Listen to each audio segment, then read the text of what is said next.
Təxəyyüldən sonra hansı mərhələ gəlir? Hissi idrak. Təxəyyül idraki heyvan ilə müştərəkdir.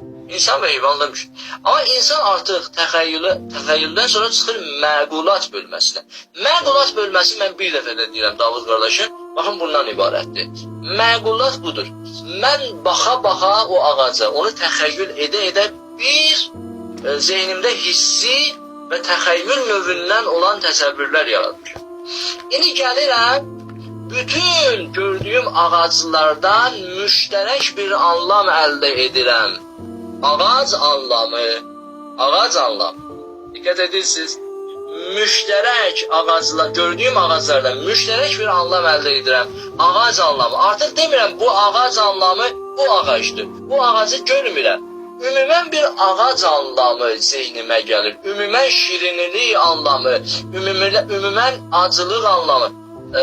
Mən ağaca baxa-baxa bütün ağaclardan bir anlam, müştərək anlam əldə edirəm. Buna deyilir ağac anlamı, dağ anlamı. Hər hansı şeylər ki, xaricdən onu 5 hissiyat üzvü ilə mən zehnimdə təsəvvür edə bilirəm. Buna deyilir birinci dərəcəli anlamlar ümumi şəkildə. Bunlar məqulatdır artıq. Burada insan artıq heyvanla fərqlənir. Çünki ümumi anlamlar əldə edir. Bizim elə bugünkü bəhsimiz budur inşallah. Allahı tanımaq. Bu ümumi anlamlar birbaşa xaricdən alındığı üçün görməklə, eşitməklə, dadmaq ilə, iyi ilə, toxunmaq ilə bunlar birinci dərəcəli anlam adlanır. Çünki xaricdən birbaşa alınır. Çünki ağacı mən görürəm, o anlam gəlib, ümumi bir ağac anlamı gəlib. Dağı görürəm və ya quşun səsini eşidirəm, maşının səsini eşidirəm, yeməyin dadını bilirəm. Bu şeylər ki, 5 hissiyat üzvü ilə zehnimdə təsəvvür yaranır, sonradan onu ümumi anlama çevirirəm ki, ona məqul deyilir, məqulat. O birinci dərəcəli anlamdır. Amma məsələ budur ki, bizim dünən dediyimiz bəhs bundan ibarət idi. İnsan ikinci dərəcəli anlamlar da əldə edə bilir ki, xaricdən birbaşa almır. Ki, xaricdə onu doğruldan yoxdur. Onun misaqı, məntiq elmində misaq deyilir. O anlamı doğruldan bir şey yoxdur. Ağac anlamı ümumi anlamdır. Amma ağacı doğrudan, xaricdə doğruldan bir misaq var. Görürəm, bəli, ağacı doğruldan bir şey var. İnsan anlamı xaricdə doğrudan bir misaq var. Görürəm, müqabilimdə Kərbalayı bizim əziz qardaşımız durur. İnsan anlamı doğruldur. Yəni birbaşa xaricdən alınması anlamlardır. Amma bəzi anlamlar var, birbaşa xaricdən alına bilmir. Çünki xaricdə onu doğruldan bir şey yoxdur. Sadəcə xaricdən müqayisə yolu ilə ələ gəlir. Yəni, mövcudların əhkamıdır.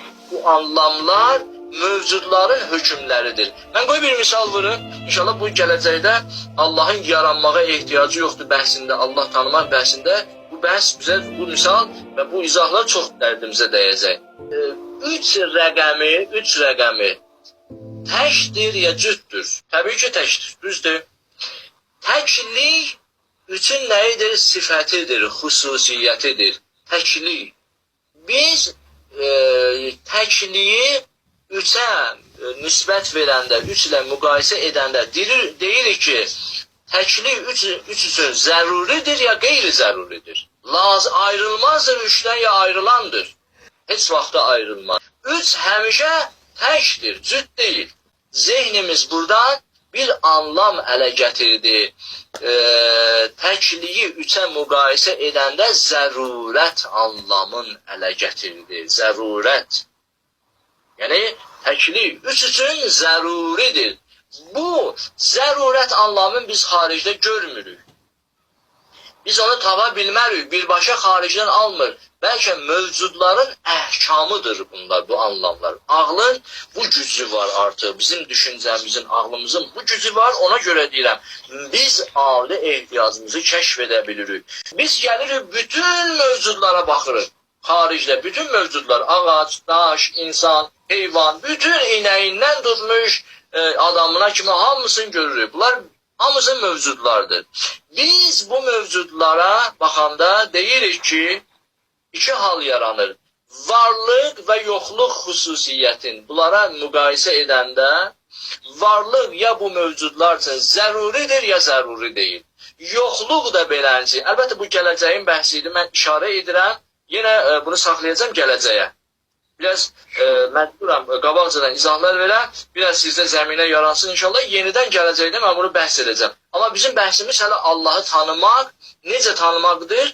Mən ibtidai bəhsləri hələ qalıb onun. Yadda saxlayın. Amma biz, baxın, yenə qayıdar bayaqki izaha. Biz baxırıq xarici aləmə, xarici reallığa. Bütün mövcudları görürük. Bütün mövcudları görəndən sonra biz bunlara iki dənə xüsusiyyət nisbət veririk. İki dənə xüsusiyyəti, sifəti bunlarla, mövcudlarla müqayisə edirik. Məsələn, varlıq anlamı və yoxluq anlamı.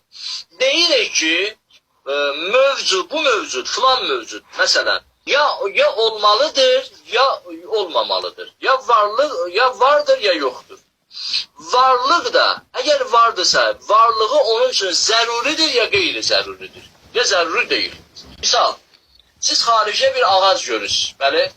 Ağacı görəndən sonra deyirsən ki, bu ağac varlıq və yoxluq anlamına müqayisədə iki dənə xüsusiyyətdir də, varlıq və yoxluq anlamı. Sürü bu ağaca müqayisə edək, buna nisbət verək. Bu ağac ya vardır, ya yoxdur. Ya varlıqdır, ya yoxdur.